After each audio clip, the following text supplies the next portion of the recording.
Mon nom est frère Domenico Lazzari. J'ai servi pendant 12 ans comme assistant personnel et traducteur auprès de Padre Pio à San Giovanni Rotondo. J'ai veillé avec lui durant ses nuits d'agonie mystique. J'ai pensé ses stigmates. J'ai recueilli ses confidences quand, épuisé par les confessions interminables, il me parlait de ce que Dieu lui montrait concernant l'avenir de l'Église et du monde. Des paroles qu'il m'avait demandé de garder secrètes jusqu'à ce que leur accomplissement devienne manifeste. Ce n'est pas une simple spéculation ou une interprétation rétrospective que je vous livre aujourd'hui. Ce sont des prophéties précises, documentées dans mes journaux personnels, dont certains extraits ont été déposés sous scellés dans les archives du Vatican. Des prophéties que j'ai entendues directement de la bouche du saint stigmatisé et dont la réalisation sous nos yeux me fait frémir. Ce dont je parle dépasse largement le cadre des prédictions, vagues et générales, qu'on attribue souvent aux mystiques. Il s'agit d'avertissements spécifiques, détaillés, comportant des éléments qui étaient impensables à l'époque où Padre Pio les a prononcés et qui aujourd'hui font partie de notre réalité quotidienne. Des avertissements que le saint m'a confiés avec les larmes aux yeux, conscient de leur gravité. Peu de gens savent que Padre Pio, au-delà de sa réputation de confesseur et de thaumaturge, était aussi un prophète d'une précision extraordinaire. Sa vision spirituelle traversait non seulement les cœurs des pénitents qui venaient à lui, mais aussi le voile du temps, lui permettant de voir, avec une clarté saisissante, les épreuves qui attendèrent l'Église et l'humanité. Pendant des décennies, j'ai gardé ces révélations dans le secret de ma conscience, conformément à sa demande. « Tu parleras quand les signes seront évidents pour tous », m'avait-il dit. Pas avant. Le monde n'est pas prêt à entendre ces choses. Elles sèmeraient la panique au lieu de susciter la conversion. Ce temps du silence est maintenant révolu. Mais pourquoi maintenant? Pourquoi révéler aujourd'hui ces prophéties que j'ai gardées secrètes pendant tant d'années? Parce que nous avons atteint un point critique. Les signes dont parlait Padre Pio sont désormais visibles pour quiconque a des yeux pour voir. Les événements qu'il annonçait se réalisent avec une précision qui ne laisse place à aucun doute. Et surtout, parce que ces prophéties n'étaient pas destinées à effrayer, mais à préparer les cœurs fidèles, à traverser les temps d'épreuve avec foi et espérance. Voici donc, pour la première fois révélées publiquement, les 7 prophéties majeures que Padre Pio m'a confiées et qui se réalisent aujourd'hui sous nos yeux. La première prophétie concerne ce qu'il appelait l'éclipse de la foi. Un soir de 1965, après une journée particulièrement éprouvante de confession, Padre Pio m'a dit avec une tristesse infinie: « Vois-tu mon fils, un temps viendra, et il est plus proche que beaucoup ne le pensent, où la foi semblera s'éteindre en Europe. Des pays entiers, qui furent le berceau de la chrétienté, deviendront étrangers à l'Évangile. Des églises seront fermées, transformées en musées ou en lieux profanes. Les vocations sacerdotales et religieuses s'effondreront. Et ce ne sera pas principalement à cause des persécutions, mais à cause de l'indifférence, du matérialisme, de la recherche du confort. » Ces paroles me semblaient alors presque inconcevables. L'Italie des années 1960 restait profondément catholique, les séminaires étaient encore relativement pleins, les églises fréquentées. Comment imaginer ce qu'il décrivait? Et pourtant, regardez autour de vous aujourd'hui. Des cathédrales transformées en centres commerciaux ou en boîtes de nuit. Des pays comme la France, l'Espagne, la Belgique ou les Pays-Bas, autrefois terre de saints et de missionnaires, devenus parmi les plus sécularisés au monde. Des diocèses entiers en Europe qui n'ordonnent plus un seul prêtre pendant des années. Ce que Padre Pio avait vu il y a plus d'un demi-siècle est devenu notre réalité quotidienne. Une réalité que même les observateurs les plus pessimistes de son époque n'auraient pu imaginer. Prenez un moment pour réfléchir à cette première prophétie. Ne voyez-vous pas comment elle s'est accomplie sous nos yeux? Si vous aussi, vous percevez cette éclipse de la foi dans votre pays ou votre ville, écrivez simplement « Je vois l'éclipse » dans les commentaires. Vous serez peut-être surpris de constater combien d'autres témoignent du même phénomène. La deuxième prophétie est peut-être encore plus frappante. Elle concerne ce que Padre Pio appelait l'ère des écrans. En 1967, alors que la télévision n'était pas encore présente dans tous les foyers et que les ordinateurs personnels n'existaient pas, il m'a confié: l'ennemi des âmes envahira les foyers à travers des écrans qui captiveront l'attention des familles jour et nuit. À travers ces fenêtres, le mal entrera librement dans les esprits des enfants, et les parents, fascinés eux-mêmes, ne s'en rendront pas compte. Les relations humaines deviendront virtuelles. Les gens se parleront sans se voir, se verront sans se toucher, se connaîtront sans se rencontrer. J'avoue que cette prophétie me paraissait alors totalement incompréhensible. Comment imaginer, en 1967, notre monde actuel, dominé par Internet, les smartphones, les réseaux sociaux? Comment concevoir ces écrans partout, jusque dans les mains des enfants? Cette vision de Padre Pio était si précise qu'elle ne pouvait venir que d'une source surnaturelle. Ce message frappe par sa profondeur quand on réalise à quel point il anticipe les défis spirituels de notre époque numérique. Padre Pio ne condamnait pas la technologie en elle-même, mais il voyait avec une clarté effrayante comment elle serait utilisée pour isoler les personnes, fragmenter les familles et surtout ouvrir les esprits à des influences néfastes sous couvert de divertissement et de connexion. Et vous, avez-vous déjà réfléchi à l'impact spirituel de cette ère des écrans sur votre vie? Avez-vous remarqué comment ces technologies peuvent insidieusement influencer votre relation à Dieu, à votre famille, à vous-même? Cette question mérite une réflexion honnête. La troisième prophétie touche à ce que Padre Pio nommait la confusion des bergers. Un matin de 1965, après une nuit de prière intense, il m'a dit avec des larmes dans les yeux: « Un temps viendra où les fidèles devront chercher la vérité par eux-mêmes, car de nombreuses voix contradictoires s'élèveront au sein même de l'Église. Des pasteurs contrediront d'autres pasteurs, et tous affirmeront parler au nom de Jésus. Souviens-toi alors que le Christ n'est pas divisé, et que la vérité ne contredit jamais la vérité. Accroche-toi à la tradition et à l'enseignement constant de l'Église pour ne pas être emporté par ce vent de doctrine. » Cette prophétie décrit avec une précision troublante la situation actuelle où des cardinaux s'opposent publiquement à d'autres cardinaux, où des évêques contredisent d'autres évêques sur des questions fondamentales de foi et de morale. Cette confusion au sein même de la hiérarchie était presque inimaginable à l'époque du Concile Vatican II, qui venait tout juste de s'achever dans un climat d'unité apparente. Le mal ne triomphera pas, tant qu'un seul cœur brûlera encore d'amour pour le Christ. Cette phrase, que Padre Pio répétait souvent dans ses moments de plus grande souffrance, résonne aujourd'hui comme un phare d'espérance au milieu de cette confusion. Elle nous rappelle que même dans les périodes les plus sombres, la fidélité d'une seule âme a une valeur inestimable aux yeux de Dieu. La quatrième prophétie concerne ce que Padre Pio appelait la maladie invisible. En 1968, quelques mois seulement avant sa mort, il m'a confié: « Un fléau viendra sur le monde. Non pas immédiatement après mon départ, mais dans les décennies à venir. Une maladie se répandra sur toute la terre, obligeant les nations à se fermer les unes aux autres. Dans les maisons, les masques deviendront aussi communs que les couverts sur la table. » Ce que je vais vous dire maintenant vous paraîtra peut-être incroyable, mais ce sont ces paroles exactes. Les gouvernements appelleront à l'isolement au nom de la sécurité, et des temples seront fermés pour la première fois dans l'histoire, même à Pâques. C'est alors que l'Église comprendra l'importance des sacrements administrés aux malades et aux mourants. Comment ne pas voir dans cette description la pandémie de Covid-19 qui a frappé le monde en 2020?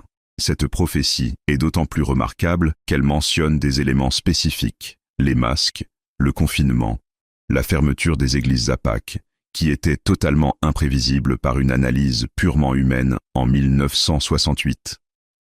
Ce n'est pas une affaire de cathédrale, c'est une affaire de cœur. Padre Pio voyait dans cette épreuve non pas d'abord une crise sanitaire, mais une crise spirituelle qui révélerait la fragilité de notre foi et de nos structures ecclésiales. Il insistait sur le fait que cette maladie invisible serait surtout un révélateur, montrant comment, en situation de crise, nos priorités véritables se manifestent. La cinquième prophétie porte sur ce qu'il nommait la révolte contre la nature. Un soir d'été 1962, après avoir entendu les confessions pendant plus de 12 heures d'affilée, Padre Pio semblait particulièrement troublé. « La création de Dieu sera défigurée », m'a-t-il dit. L'homme prétendra redéfinir ce que signifie être humain, rejetant les lois inscrites par le Créateur dans la nature même. Ils diront que l'homme peut se créer lui-même, choisir sa nature comme on choisit un vêtement. Cette confusion atteindra même les enfants, à qui l'on enseignera qu'ils peuvent choisir d'être homme ou femme. À l'époque, ces paroles me semblaient tellement étranges que je me demandais si j'avais bien compris. La révolution sexuelle commençait à peine, et les questions de genre, telles que nous les connaissons aujourd'hui, n'existait simplement pas dans le discours public. Et pourtant, regardez notre monde actuel, où précisément ces idées sont devenues dominantes dans de nombreuses sociétés occidentales, jusqu'à être enseignées aux enfants dès leur plus jeune âge. Nous avons confondu l'inspiration avec l'intimité et le charisme avec la communion. Cette observation profonde de Padre Pio éclaire parfaitement la racine spirituelle de cette révolte contre la nature. L'homme moderne cherche l'autonomie absolue, confondant la liberté authentique, qui s'épanouit dans l'acceptation de notre nature créée, avec une indépendance illusoire qui prétend s'affranchir de toute limite. La 6e prophétie, particulièrement troublante, concerne ce que Padre Pio appelait la monnaie sans visage. En 1966, alors que les cartes de crédit n'en étaient qu'à leur balbutiement et qu'Internet n'existait pas, il m'a décrit un monde futur où l'argent n'aura plus de visage de roi ou de président. Il deviendra invisible, numérique. Ceux qui contrôleront cette monnaie invisible contrôleront les peuples. Les transactions seront surveillées et ceux qui ne se conformeront pas au système dominant pourront être exclus de l'achat et de la vente. La précision de cette prophétie est stupéfiante. Comment Padre Pio pouvait-il anticiper, en 1966, l'avènement de la monnaie électronique, des crypto-monnaies, du système bancaire numérique mondial? Comment pouvait-il prévoir les débats actuels sur les monnaies numériques des banques centrales et les préoccupations concernant la surveillance et le contrôle potentiel qu'elles permettraient? Si nous ne réagissons pas maintenant, si nous ne comprenons pas les implications spirituelles de ces transformations, nous risquons de nous retrouver prisonniers d'un système qui limitera non seulement nos libertés civiles, mais aussi notre capacité à vivre pleinement notre foi. Padre Pio voyait dans cette évolution non pas simplement un changement technologique, mais une menace potentielle pour la liberté de conscience et la pratique religieuse. Ce qui est en jeu n'est pas simplement notre confort ou nos habitudes, mais notre capacité même à vivre selon notre foi dans un monde de plus en plus hostile aux valeurs chrétiennes. La monnaie sans visage n'est qu'un aspect d'un système plus large qui cherche à standardiser les comportements et à marginaliser ceux qui refusent de se conformer à l'idéologie dominante. La 7e et dernière prophétie, peut-être la plus mystérieuse, concerne ce que Padre Pio appelait le grand retour. Quelques semaines avant sa mort, dans un moment de lucidité particulière, après une nuit de souffrance intense, il m'a confié avec une sérénité étonnante. Après le temps des épreuves, viendra le temps du renouveau. Ce ne sera pas d'abord un triomphe visible ou institutionnel, mais un réveil des cœurs. Des jeunes redécouvriront ce que leurs parents ont oublié. Ils se tourneront vers l'adoration, vers le silence, vers la beauté de la liturgie traditionnelle. Ce mouvement commencera petit, comme une flamme fragile, mais il se répandra partout, porté non par des stratégies humaines, mais par l'Esprit Saint lui-même. Cette prophétie, contrairement aux précédentes, porte un message d'espérance. Et chose remarquable, nous commençons à en voir les premiers signes. Qui aurait pu prédire, dans les années post-conciliaires marquées par l'abandon massif des pratiques traditionnelles, que des jeunes du XXIe siècle redécouvriraient l'adoration eucharistique, le chant grégorien, la messe traditionnelle? Qui aurait imaginé ce retour à des formes de spiritualité que beaucoup considéraient comme définitivement dépassées? Ce que le ciel demande, ce n'est pas la peur, mais le réveil des âmes. Face à ces prophéties qui se réalisent sous nos yeux, notre réponse ne doit pas être l'anxiété ou la panique, mais une conversion profonde et un engagement renouvelé. Padre Pio ne révélait pas l'avenir pour satisfaire notre curiosité, mais pour nous préparer spirituellement aux défis de notre temps.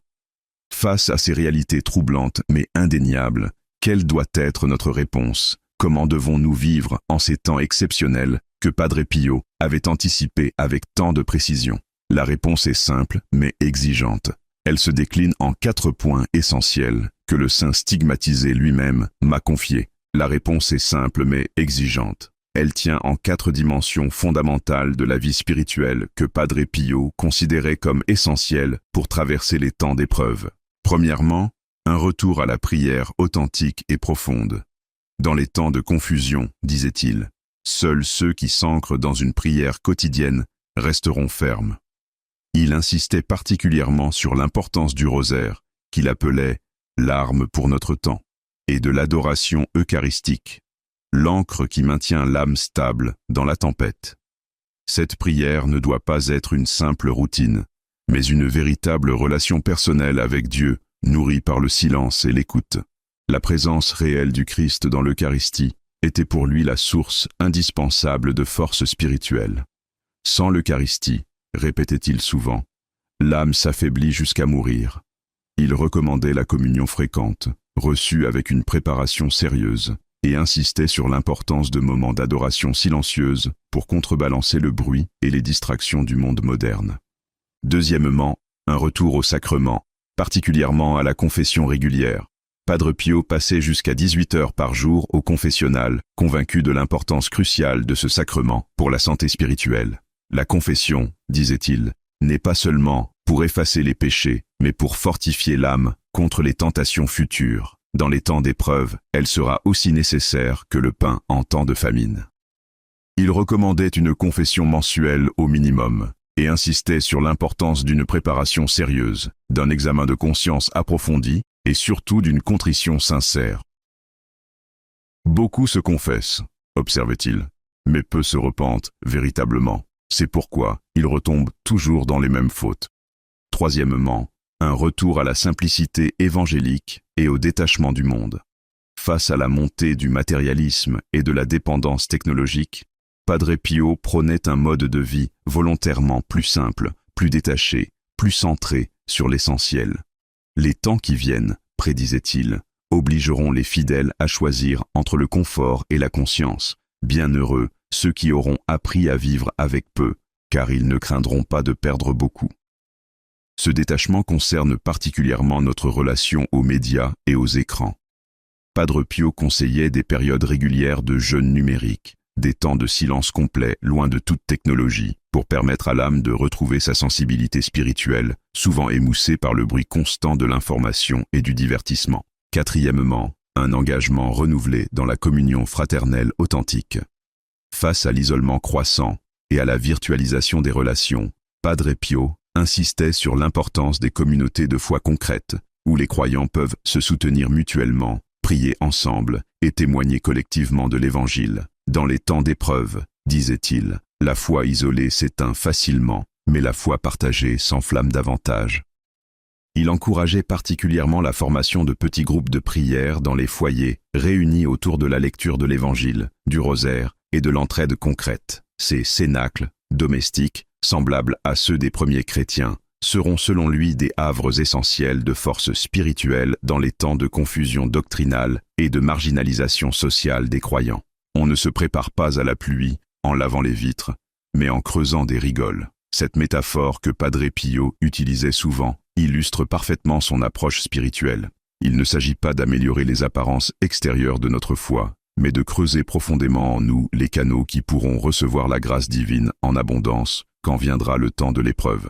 J'ai pris un risque considérable en partageant avec vous ces prophéties que j'ai gardées secrètes pendant si longtemps. Je l'ai fait parce que leur réalisation est maintenant évidente, et parce que Padre Pio lui-même m'avait demandé de parler quand les signes seraient manifestes pour tous. Si ce témoignage vous a touché, si vous aussi vous percevez l'accomplissement de ces prophéties dans notre monde actuel, je vous invite à le partager avec discernement. Pour me faire savoir que vous avez reçu ce message dans votre cœur, écrivez simplement « Padre Pio avait raison » dans les commentaires. Il ne s'agit pas d'une condamnation, mais d'un appel d'amour.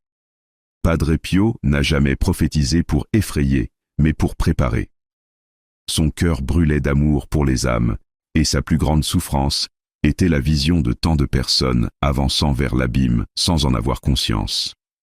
Ces avertissements étaient toujours des appels à la conversion, à la vigilance, à la préparation spirituelle. Le temps presse, mais rien n'est encore perdu. Au contraire, la réalisation même de ces prophéties est un signe d'espérance, car elle confirme que nous ne sommes pas abandonnés au hasard de l'histoire. Dieu continue de parler à son peuple, de le prévenir, de le guider à travers les ténèbres. Et comme le répétait souvent Padre Pio, l'obscurité est toujours plus profonde juste avant l'aube. C'est maintenant, aujourd'hui, que vous devez décider comment vous positionner face à ces signes des temps. Serez-vous de ceux qui s'endorment spirituellement au moment même où la vigilance est la plus nécessaire? Ou serez-vous de ces âmes éveillées qui, à l'instar des vierges sages de la parabole évangélique, gardent leurs lampes allumées dans l'attente de l'époux? La prière est l'huile qui maintient la flamme vivante.